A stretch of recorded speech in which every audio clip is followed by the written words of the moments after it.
Hmm. Seem to be just floating here. Must be time for a speedline tutorial, horizontal style. Cool.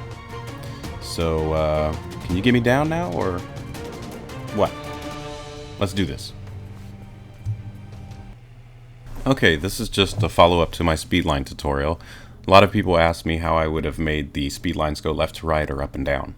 So I'm just gonna follow up with this quick tutorial.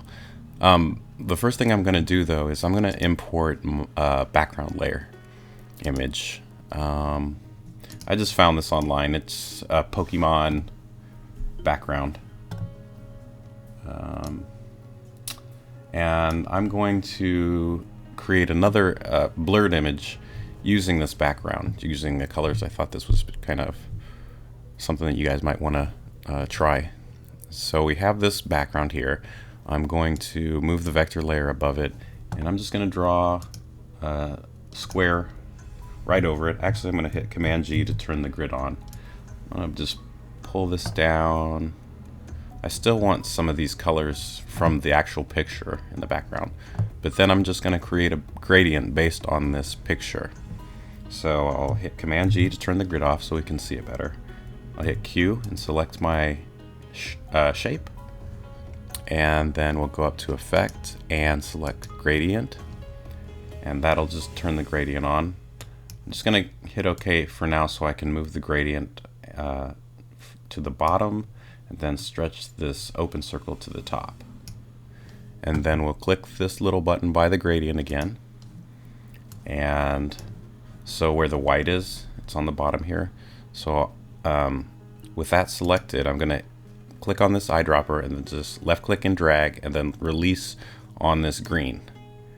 And then I'll click here on this gradient right here, select the eyedropper and drop it there, and then create another color and just use the blue and continue to do this throughout the picture.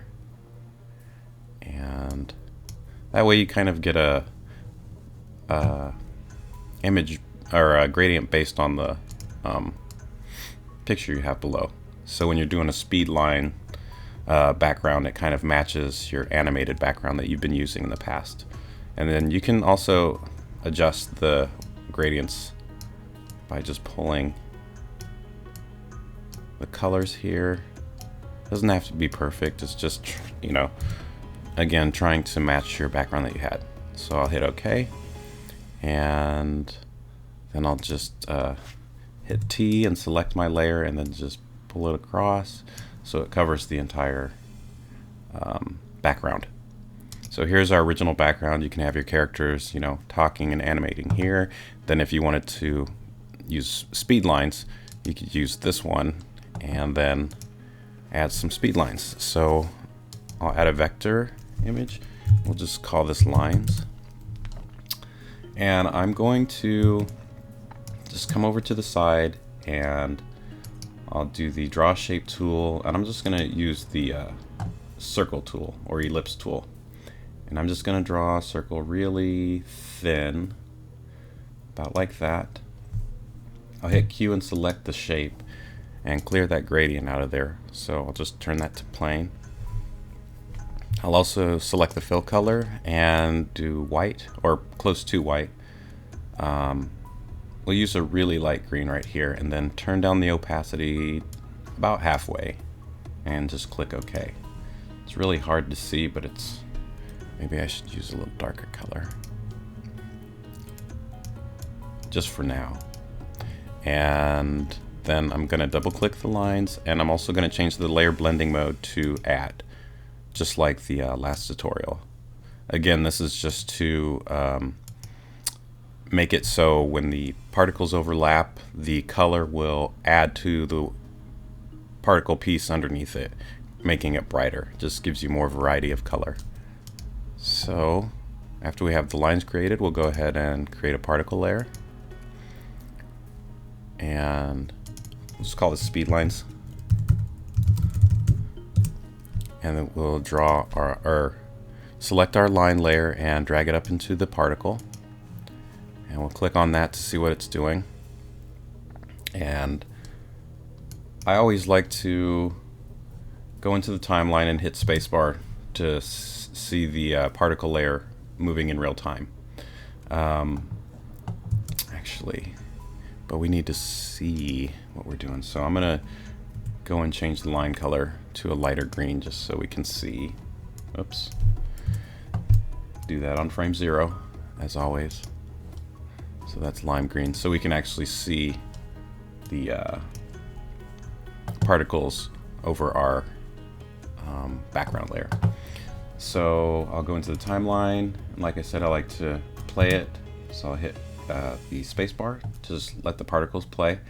I'll go into particle options, and I'm going to change these settings to, we want 100 particles at least, and let's do the lifetime of frames to about 8 or 9, I think. And let's leave the source and width and height alone for now. And let's turn up the, let's see. Gotta kind of mess with all these settings. I'm gonna change the direction to 180.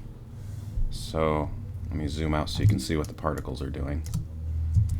And 180, let's turn the acceleration to 0. And spread 0. The rate, see they're all spaced out. Or I mean, they're all kind of horizontal now. And let's change the rate to, I don't know, 2-ish. Something like that. And as you can see, the particles have moved way off the canvas. So I'm gonna click on the canvas and hit spacebar just to stop it, and then go back to frame 0, and with the particle layer selected, just move the layer up. And let's put it right about there. Go back in the particle layers. I'll hit spacebar to play. I'm just trying to get a visual of how I want it to look. So lifetime of frames. Let's change the source height to spread them out a little bit. And let's see, the source width. Let's leave that at 0. Let's change the depth. The depth will actually change the size of the particles. So some of the lines will look thicker and some will be thinner. And so I'm just going to turn that up a little bit. And then velocity is how fast the particles move in the direction they're pointing to. So I'll turn the velocity up, and now we're starting to get what looks like speed lines. Turn that up even more. That looks pretty good. I'm gonna hit spacebar, or click on the canvas, hit spacebar to stop the particles, and then go back to frame 0. And since the particles are going from right to left, I will grab the layer, move it over to this side. Let's put it right there. Hit play again with the spacebar, and then I'll turn the velocity up. So now the particles are going past the canvas, and that looks pretty good. So I'll turn that up. Then you can just play around with the settings until it looks the way that you want it to look. So if you change the height, it'll spread them out more. Width doesn't really matter.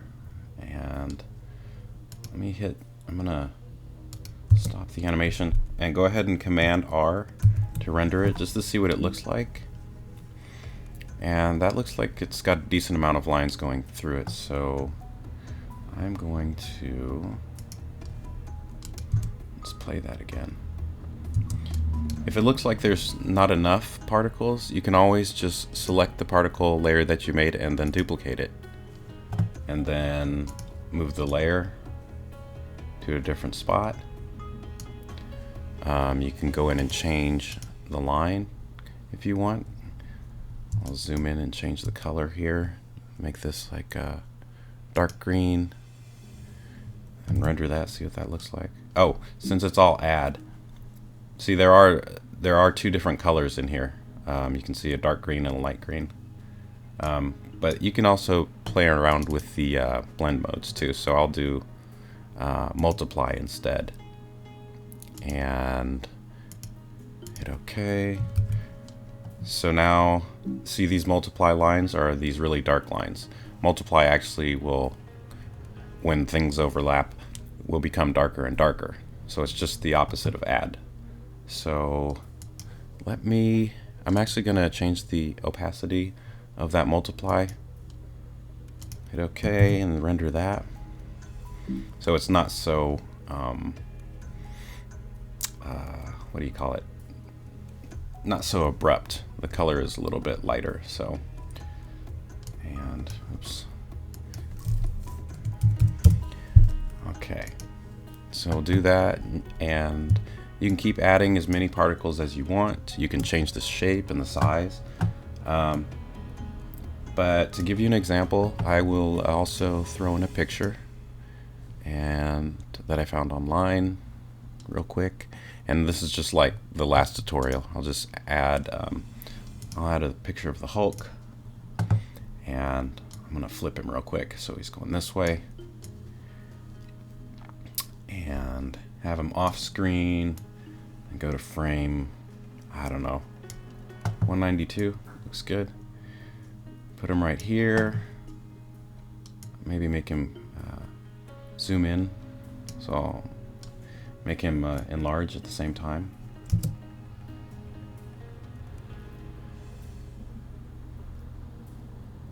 And just like last time, I'll go ahead and go to frame 1, click on the piece of artwork right here with the transform layer tool. Just click in the center. We'll right click on the keyframe we just made and do noisy. And we'll turn the amplitude and the scale down to 0.01. Just like last time with Goku, and that'll just make him shake a little bit. So I'll do that, and then when he stops in the center, he'll still be shaking, so it looks like he's moving really fast. Oops. Should be. I think he stopped. He did. He stopped on that frame, so we'll just add noise to that also. Right click, noise, or noisy, and 0.01, 0.01. And it'll continue to shake like that.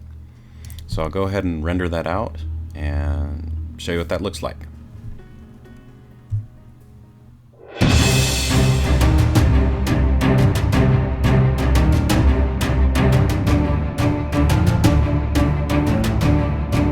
Okay, so now that you know how to make speed lines going horizontal, I'll just show you how to update them so you can change the direction and the color and all that good stuff. So here's the Hulk animation that we just had.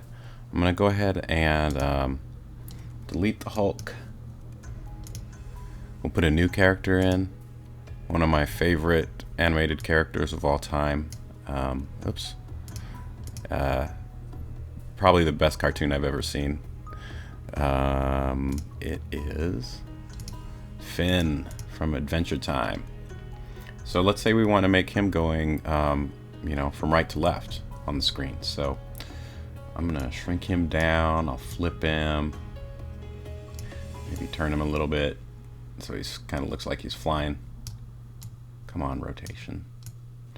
Because I flipped him, now the rotation's backwards, so it's really weird. Okay, so we'll have him like that. Put him just off screen, and so let's say we want to change the color and the direction. So if I have the speed lines particles selected, and let's go ahead and play them so you can see it happening in real time. I'll just go into the particle layer and then just change the direction right here. So if I click and drag, you can see that it's rotating the particles that we made. So we'll just, I'm gonna hold shift down, and so it snaps in a 45-degree angle.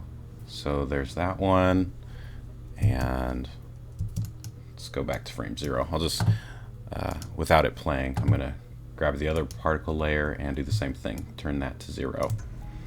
And then use the transform layer tool. Move that one down here. Move that one down here.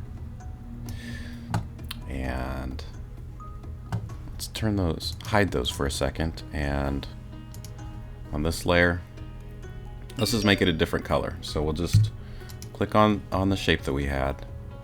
And instead of using the background color, we'll just make our own. So click on the gradient button, or the button right next to the gradient right there. And then we'll just go ahead and change some of these. So I'll select one of these and hit delete to get rid of some. Let's see. No, we'll leave about that many. So the first one, we'll click in the color, and then let's do red. Click on this blue, select the color, and then change that to orange-ish. Okay. Then maybe turn this one to yellow. Like that. And then I want to use the same colors on this side, so all I'm going to do is click right next to the color I want, and it'll generate one that's similar to it. Drag it over here. I'll delete that. Select this orange, click right next to it. It's actually making the gradient color, so it's right there. But let's do that. And then delete that one. So now we have a completely different background. So we'll do that. Let's hide that. And then you can come in and change the particles. Let's make it so you can see them again. And since we made all of these lines out of one color and one piece of artwork, we can just select the line. If I can find it. Let's hide this for a second. So here's the line way over here. I selected the line, not the particle layer itself. And it's green. And you can see it's, let me zoom in. You can see that it's selected because it's got the checkered pattern on it. Oops, back to 0. If it's not, let me unclick it. So see there, it's solid. Hit Q and select it. Now it is selected, and we'll go ahead and select the fill and just change this to orange-ish, like that. And do the same thing for the second one. Lines, it's in the same spot, and it is selected, and let's do dark brown. And select that. Let me render a frame out. I just want to see what it looks like rendered. So we got some dark ones and light ones, which is just what we need. And we'll animate it just the same as we did the Hulk. And go to frame. I can't remember what it was. Grab Finn, have him fly in. And this time we'll make him zoom in really big too. Make sure his sword's on there. So he just comes in like that. Gets really big. And go to frame 1. Click on him with the transform layer tool. And right click. We'll add noise to him too. 0.01. 0.01. And that keyframe where he stops, we'll do that again. Noisy. 0.01, 0.01.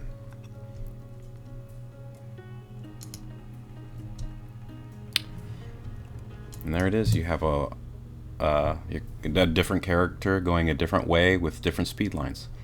So, and you can add anything to these speed lines. If you don't want lines, you can go into the particle layer and you can, let me just delete that.